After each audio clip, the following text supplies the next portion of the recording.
Харокто митингге чыккандардын саны көбөйдү.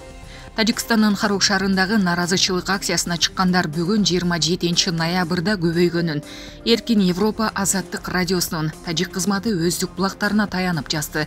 Митингге чыккандар наразычылык учурунда каза болгон 2 адамдын сөөгүн көтөрүп чыгышты. Жарандык коомдун өкүлү Бактавар Бахтияровдун айтымында каза болгондордун сөөгү соттук медициналык экспертизанын жыйынтыгы чыкмайынча жерге берилбейт.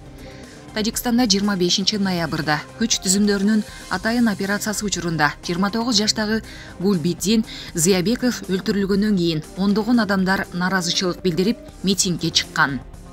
Алар маркумдун сөөгүн Тоолу Бадахшан автоном облусунун администрациясынын имаратына алып келип, бийликтен күнөөлүүлөрдү жоопко тартууну талап кылышкан.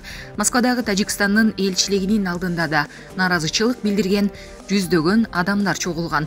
Кагылышуудан жабыркагандардын арасында коопсуздук күчтөрүнүн 5 кызматкери бар.